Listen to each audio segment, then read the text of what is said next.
You're listening to Romancing in Paris on Paris Underground Radio. Hello, and welcome back to Romancing in Paris. With the last episode on the Pavillon de l'Ermitage in the 20th arrondissement, we've completed our first round of Parisian districts. Before commencing another one with a return to the first arrondissement, I thought we could do a few different types of episodes, thematic ones which cover sites around the city or explorations beyond the city limits. For this first one, I thought that a seasonal theme would be appropriate. After a few months of hibernation, we're all ready to get out and explore. So, grab your sherry. We're going on a tour of the most romantic places in Paris in springtime. Paris is famous the world over for being magnificent in springtime, and it's also been the subject of several songs. It's truly a splendid time in the city of love. However, if I had to pick my top time of the year to come to Paris, I would rather choose the month of September, mostly because the weather is reliably nice, warm and sunny most days. On the contrary, we never really know when spring is actually going to arrive in Paris. It could be balmy at the end of February, sunny and chilly the whole month of March, and miserably rainy all of April one year, and then the next it's the complete opposite. September might boast beautiful weather. Nevertheless, visitors don't get to experience the magic of spring blossoms.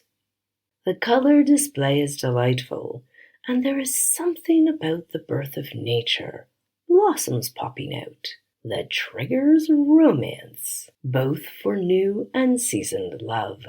I've gone through my repertoire of Parisian gardens, squares, museums, promenades, and secret spots to select what I feel are the city's absolutely most romantic places to visit in springtime. Some of these places are marvelous year-round, but I'll also give you some tips about which moment in springtime they are best visited. We've seen a few of these places in other episodes of the podcast, so in those cases I won't touch on their history and romantic stories much, and suggest instead you return to those episodes to learn more about the venues. And here I'll be mainly focusing on their romantic springtime qualities.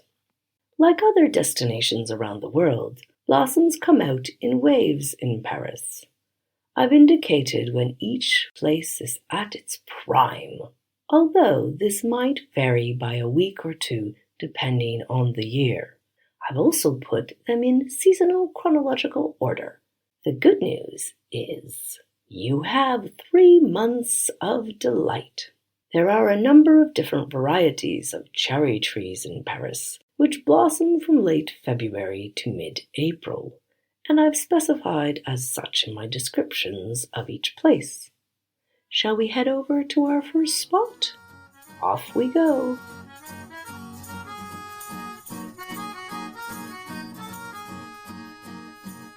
One of the loveliest of the early springtime gardens in Paris is certainly Le Jardin du Palais Royal.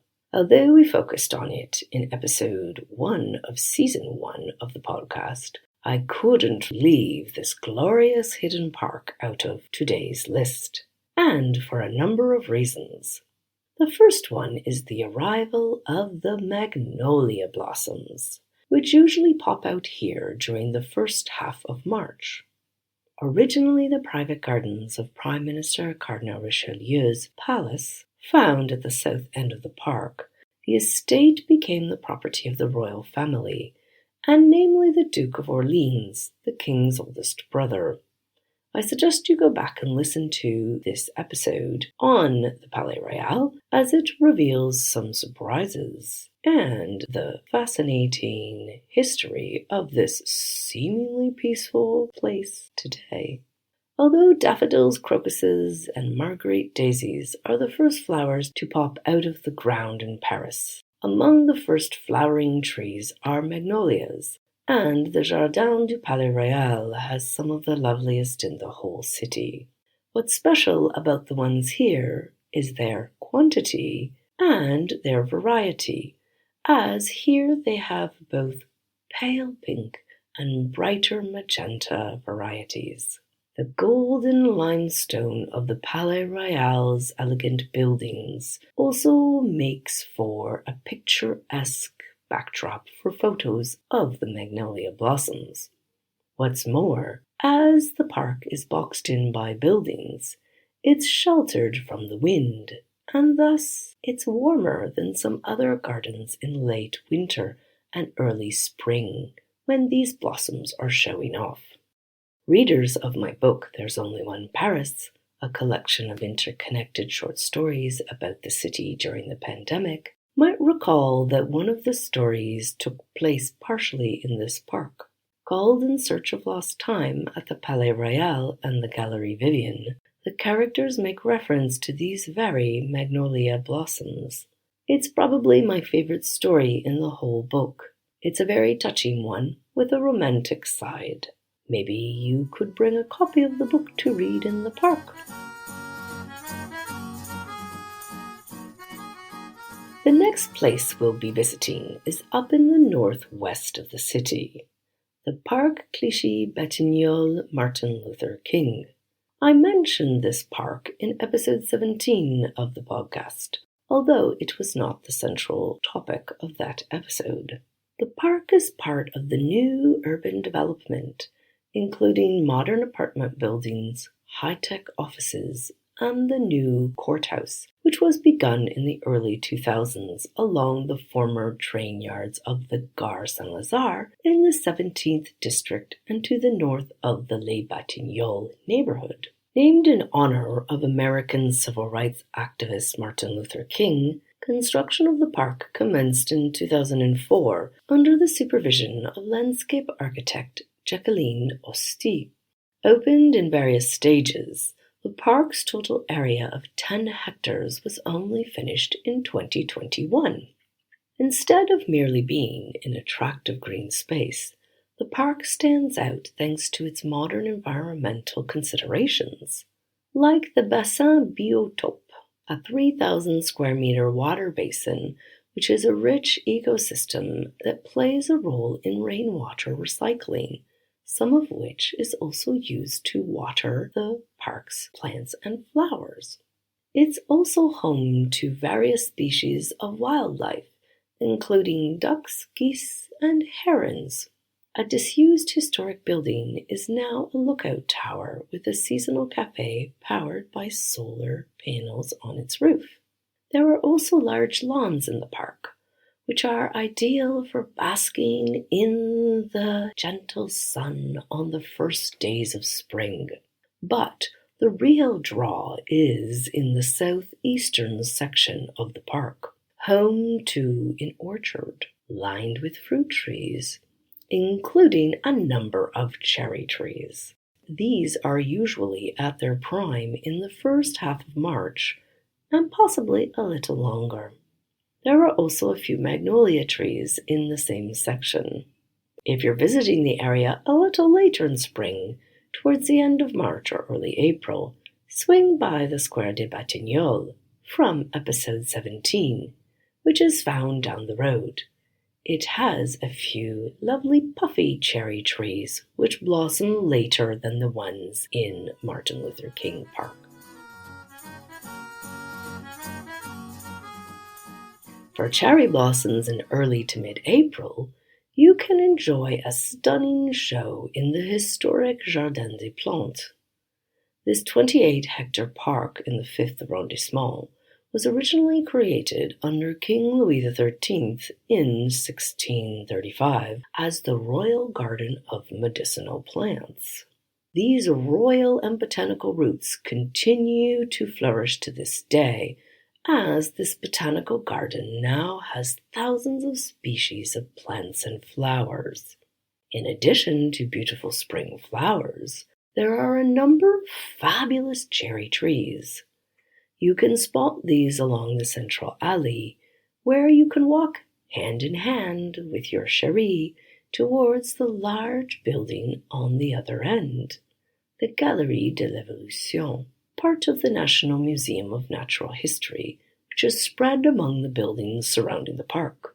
In these you can view displays on geology, paleontology, and contemporary animal species. Next to the Galerie de l'Evolution is a dinosaur of a cherry tree, so large and majestic it might take your breath away, as if you'd just come face to face with a T-Rex. Your outing to the Jardin des Plantes can include a visit inside the Grande Galerie de l'Evolution to gaze up at its collection of stuffed animal species, or see some real ones at the Menagerie, one of the oldest zoos in the world, found on the west side of the park.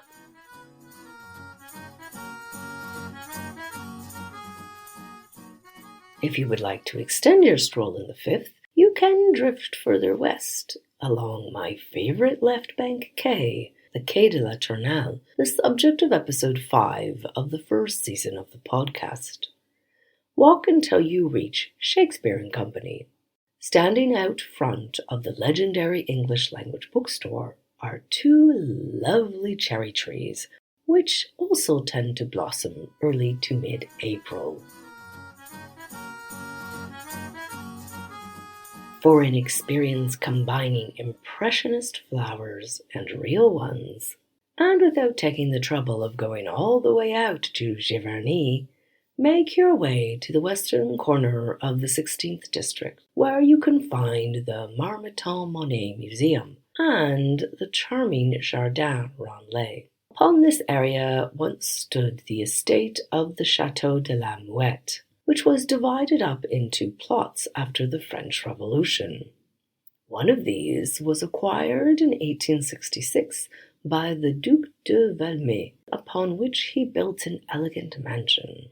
In 1882, his family sold it to successful businessman and philanthropist Jules Marmottan, who did some works on the home and filled it with his sensational art collection. After his death in 1932, his son Paul bequeathed his father's home and collections to the Académie des Beaux-Arts, the Paris Fine Art Academy. This collection was then enhanced at the death of Michel Monet, Claude Monet's youngest son, who donated over 100 of his father's paintings to the museum. This total ensemble now forms the world's largest collection of Monet's works, and few people go out to visit this artistic and architectural gem.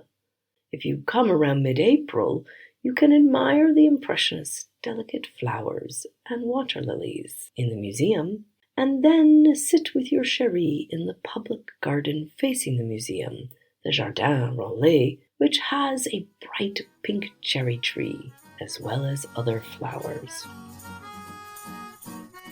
If you're enjoying this episode of Romancing in Paris, you may also like to tune in to our sister podcast, the Terroir podcast, which explores French gastronomy.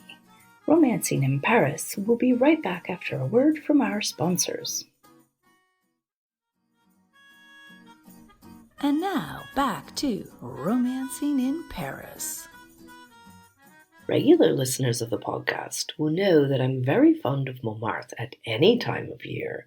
However, I would have to say that mid-spring might be one of the best times of year to take a stroll through the back streets of the district, and this is because of the timely abundance of puffy cherry blossoms and wisteria, both of which are later bloomers. After years and years of living in the area, I've figured out the very best time for these, which is usually mid to late April. Start with Place Marcel Aimé, the small square around the corner from Le Moulin de la Galette, which is lined with bright and bushy cherry trees, which have the pretty backdrop of the building which the square's writer namesake lived in. After you've snapped some photos and snuck a few kisses, make your way down Avenue Junot, where midway you'll find gorgeous light pink wisteria draping a number of the Art Deco townhouses on the right. Take Rue Simon Jureur, and you can visit the Allée des Bouillards, the subject of episode 18. There's a lovely lilac tree midway. It's also a convenient path to take to get to Rue de l'Abreuvoir, and then down Rue des Saules. On the right is the Clos de Montmartre, the area's vineyard.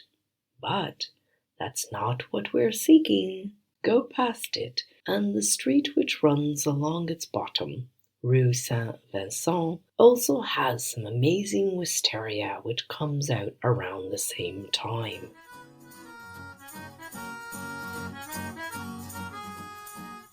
I would like to finish with one more place, which is actually lovely all through the spring season, which might be nice to visit at one of two times.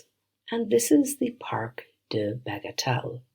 A park within the Bois de Boulogne, Bagatelle is divine, refined and magical. Predating the creation of the woods that surround it, it is all that remains of a leisure castle that was built here in the late 18th century for the Count d'Artois.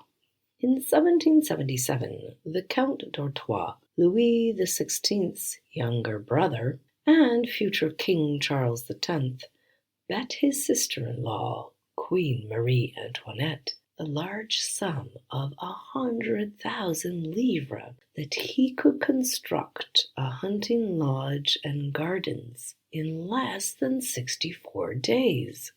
He beautifully succeeded at this, with the help of architect François Bellange and over 800 masons, builders, and gardeners. The small residence was surrounded by gorgeous gardens created by Scottish landscape architect Thomas Blakey. The garden still exists today, adapted over the centuries, and with the 1907 edition of its now famous Rose Garden, one of the first and oldest in France. It contains almost 10,000 roses of 1,100 varieties. If you come earlier in the season, you will be treated to some nice cherry trees, as well as tulips, in early to mid-March. However, to celebrate its roses, you might rather come at the very end of spring, in June, when Bagatelle has its annual Rose Festival. Over the course of the month, there are various events, so this could add something special to your visit. Regardless of the time of year you come, I highly recommend you pack a picnic and a blanket, as there are plenty of secret romantic spots in the park. Absolutely ideal for a romantic afternoon with your sweetheart. You could carry on your outing by strolling the rest of the Bois de Boulogne, or taking in some culture at the Fondation Louis Vuitton, the art center designed by Frank Gehry, which hosts some of Paris's best temporary exhibits. And there you have it, a tour de force of the most romantic places in Paris during springtime. Don't worry if you haven't jotted all of this down.